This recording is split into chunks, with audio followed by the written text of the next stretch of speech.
جی بالکل ناجائز ہے، بالکل ناجائز ہے. تو اس کے لیے کچھ کیمپین، منظم طریقے سے کیمپین چلانے کی ضرورت نہیں ہے تاکہ یہ میسج وہاں تک پہنچے جہاں کچھ بچوں کو گمراہ کیا جاتا ہے یا کچھ لوگوں کو گمراہ کر رہے ہیں؟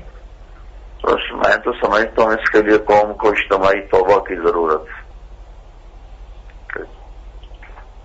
توبہ کے ساتھ ہمیں کچھ شاید عملی اقدامات بھی کرنے ہوں، جیسے آپ نے کیا کراچی میں 9-0 آپ تشریف لے کر گئے، کچھ دوسرے سیاسی جو گروپس ہیں ان سے بھی آپ نے ملاقاتیں کی. کراچی کے حالات سوسائڈ اٹیک سے اگر ہٹ جائیں تو وہاں ٹارگٹ کلنگ ہے، نشانہ کشی ہے انسانوں کی، گھات لگا کے بیٹھا جاتا ہے جو سامنے آئے ارریسپیکٹو کہ وہ کون ہے. کچھ تو سیاسی کارکن مارے گئے، بعض ایسے بھی تھے کہ گاڑی گزری، گاڑی میں جو بھی بیٹھا تھا مر گیا، بس کا ڈرائیور تھا، کنڈکٹر تھا، مسافر تھا، بلا تخصیص وہ مارے گئے. اس کو کیا کہیں؟ بس اپنی بساط کے مطابق تو میں علماء کا ہمارا وفد گیا تھا اور تمام گھروں سے درخواست کی تھی کہ پیار محبت کی فضا قائم کریں، ایک دوسرے کو معاف کرنے کی فضا قائم کریں، درگزر کی فضا قائم کریں. آپ کو لگتا ہے کہ وہ میسج سنا گیا؟ اللہ کی ذات سے امید ہے کہ سنا گیا، چونکہ عوام الناس کی بھی بہت بڑی تعداد موجود تھی اور ان کے جو مجالس عاملہ کے لوگ ہیں وہ بھی سارے موجود تھے، ان سے بھی ساری بات ہوئی تھی اور سب کو میں نے پریشان دیکھا. کوئی بھی مطمئن نہیں ہے اس صورتحال سے، پریشان ہیں، ایسا لگتا ہے ان کے بھی قابو سے بات باہر نکلی ہوئی ہے. وہ خود حضرات چاہتے تھے کہ کوئی امن قائم ہو، کوئی پیار محبت کی فضا قائم ہو. سارے ہی اپنی جگہ پر سخت پریشان ہیں. مولانا طارق جمیل صاحب، ہم پریشان تو ہیں لیکن کچھ باتیں ہیں وہ حقائق ہیں. آج صبح سے شام تک 14 سے 15 افراد ہیں جو دوبارہ کراچی میں مارے گئے ہیں. 3 جماعتیں ہیں اور تینوں ہی برسر اقتدار ہیں. تینوں گروپ جو ہیں جن کو آپ نے اپیل بھی کی، درخواست بھی کی، وہ تینوں حکومت میں بھی ہیں، ان کی ذمہ داری بھی ہے، اختیار بھی ہے. لا انفورسمنٹ کے قانون نافذ کرنے والے ادارے بھی ان کے اختیار میں ہیں. تو پھر عمل نہ ہو، پھر اگر یہ لڑائی جاری رہے تو پھر کیا کیا جائے؟ بس میں نے تو جو عرض کیا کہ اس کی اجتماعی محنت ہو، لوگوں کو دین کی طرف متوجہ کیا جائے، توبہ کی طرف متوجہ کیا جائے، اور آپ حضرات بھی اپنا کردار ادا کریں اور اس میں لوگوں کو اللہ کی طرف رجوع کی آپ کے پروگرام اس پر ہونے چاہیے.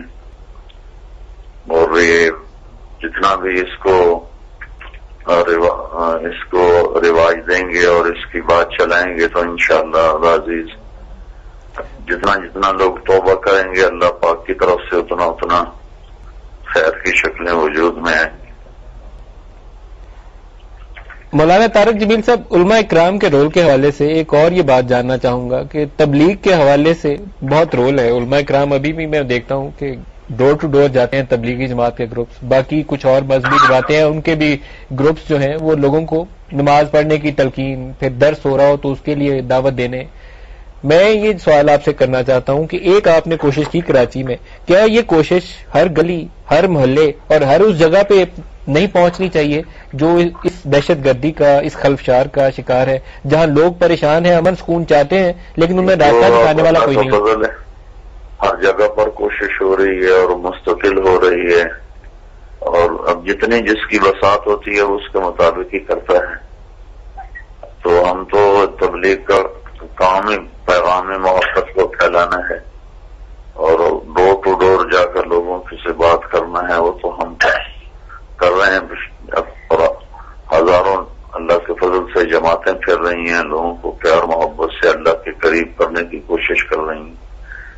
لیکن یہ چند ہزار کا کام نہیں، یہ تمام طبقات امت کا کام ہے کہ وہ اللہ کی طرف رجوع کرے، اللہ کو اپنا راضی کرنے والی کوئی عملی زندگی اختیار کرے. اور محبت کے پیغام، اللہ کے رسول نے فرمایا اسلام کا سب سے مضبوط عمل کیا ہے؟ تو صحابہ نے عرض کی جہاد، تو آپ نے فرمایا نہیں. تو صحابہ نے عرض کیا نماز، تو آپ نے فرمایا نہیں. تو صحابہ نے عرض کیا حج، تو آپ نے فرمایا نہیں. پھر صحابہ نے عرض کیا روزہ، تو آپ نے فرمایا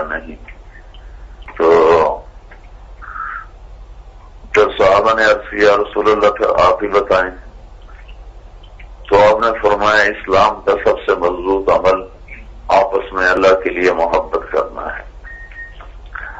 تو ہمارا اسلام تو ہمیں یہ سبق دیتا ہے کہ اسلام کا سب سے مضبوط ترین عمل وہ آپس میں اللہ کے لیے محبت کرنا ہے. یہ جو کچھ بھی فتنہ فساد ہے یہ دین سے دوری کی وجہ سے ہے اور آخرت کا دھیان کوئی نہیں ہے.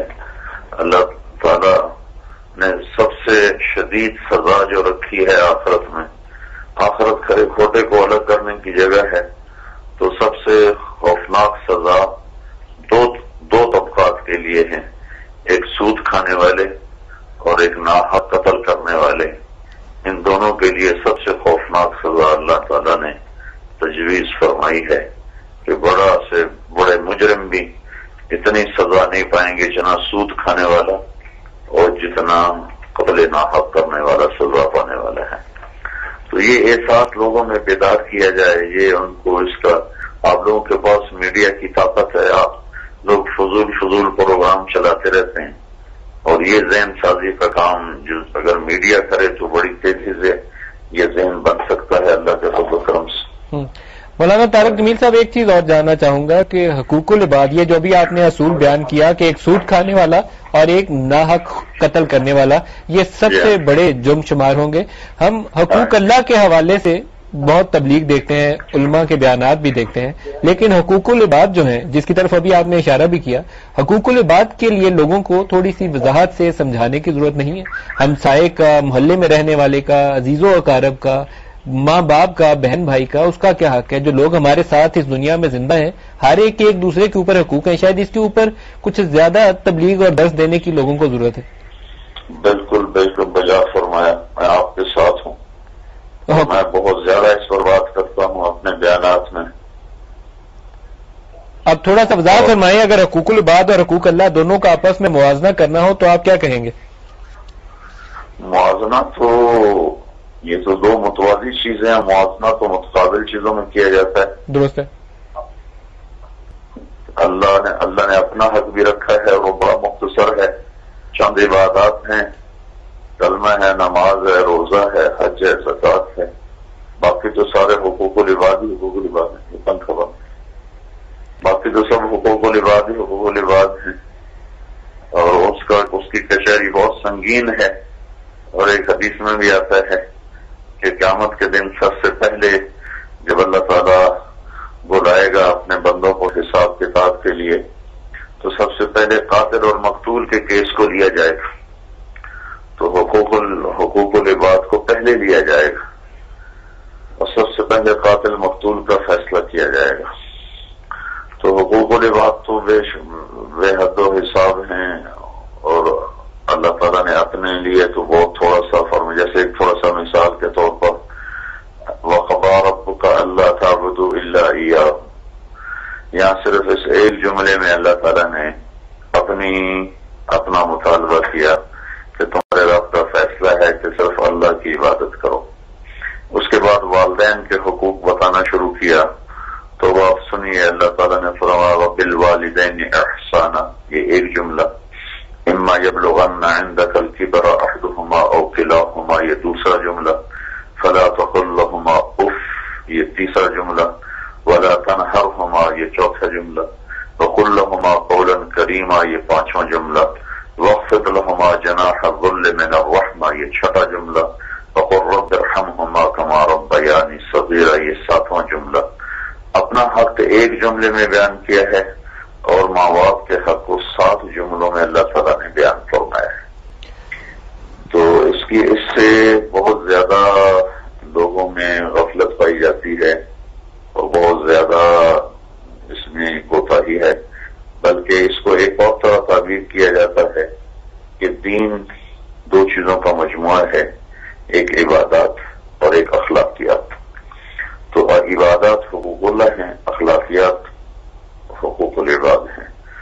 اور دین شروع ہوتا ہے عبادت سے اور مکمل ہوتا ہے اچھے اخلاق پر. حدیث پاک بنی الاسلام علی 5 کا لفظ بنیا، یہ دین کی ابتدا پر دلالت کرتا ہے کہ دین شروع کہاں سے ہو رہا ہے. تو وہ عبادات سے شروع ہو رہا ہے، کلمہ، نماز، روزہ، حج، زکوٰۃ.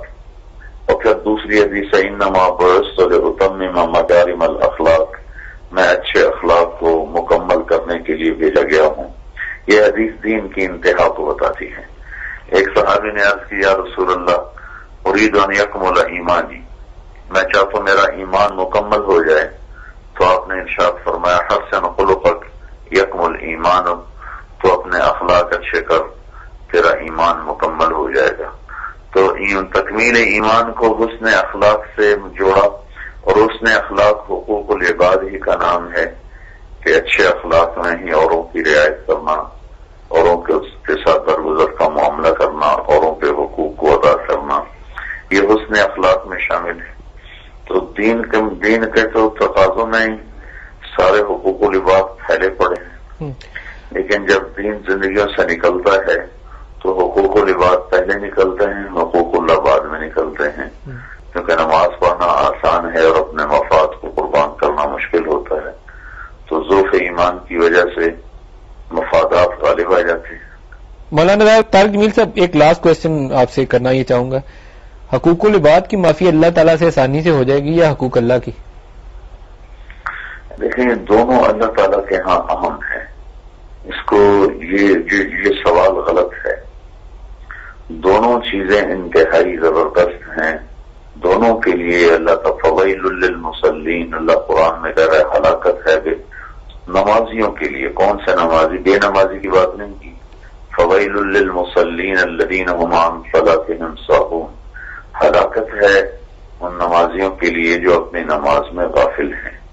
تو یہ سوال بھی ٹھیک نہیں ہے کہ حقوق اللہ معاف کر دے گا اور حقوق العباد معاف نہیں کرے گا. اللہ جس کو چاہے معاف کر دے، چاہے حقوق اللہ معاف کرے چاہے حقوق العباد معاف کرے. مشہور حدیث ہے 100 آدمیوں کے قاتل نے توبہ کی، اللہ نے معاف فرما دی. تو ہاں اتنی بات ضرور ہے کہ حقوق العباد کا معاملہ حقوق اللہ سے زیادہ سنگین ہے، کہ حقوق اللہ میں تو اللہ تعالیٰ جس کو چاہے وہ اپنے فضل و کرم سے اپنا حق چھوڑ دے، اور حقوق العباد میں اللہ تعالیٰ فرمائے گا بھی وہ تیرا مدعی وہ مطالبہ اپنے چھوڑے گا تو میں چھوڑوں گا، ورنہ میں نہیں چھوڑوں گا. تو اس لحاظ سے تو یہ بات مشکل ہے. لیکن ہمارے ماحول میں یہ غلط بات پائی جاتی ہے کہ اللہ حقوق اللہ معاف کر دے گا، حقوق العباد معاف نہیں کرے گا. درست ہے، دونوں کی اپنی جگہ وہ اہمیت برقرار ہے، لیکن حقوق العباد کے معاملے میں وہ ساتھ شرط یہ ہے کہ اللہ تعالیٰ تو اپنی رحمت سے اپنا حصہ انہوں نے معاف کر دیا، لیکن جو مدعی ہے جب تک وہ معافی نہ دے تو حقوق العباد کی وہ پوری معافی نہیں ملتی. مولانا طارق جمیل صاحب بہت شکریہ، آپ ہمارے ساتھ رہے اور دوبارہ بھی ہم آپ کو زحمت دیتے رہیں گے. آپ جیسے لوگ ان ایشوز پر بات کریں گے تبھی یہ پیغام لوگوں تک جا سکتا ہے. جو عالم ہے اس کی آواز میں ہی جان ہے کہ وہ لوگوں کو سچائی بتائے اور آسانی کے ساتھ جو وہ سمجھ بھی سکیں، ان کی وہ بات ان کے ذہنوں میں آ بھی جائے اور آپ کی بات کے عمل درآمد بھی ہو اور لوگ اس کو فالو بھی کریں. مولانا طارق جمیل صاحب کا بہت شکریہ ہمارے ساتھ رہنے کے لیے. بریک لے لیں، بریک سے واپس آئیں گے تو مولانا ابتسام الہی ظہیر صاحب اور مفتی نعیم صاحب ہمارے ساتھ ہوں گے اور اسی ٹاپک کو ہم کنٹینیو کریں گے. ہمارے ساتھ رہیے گا، ایک بریک لے لیں.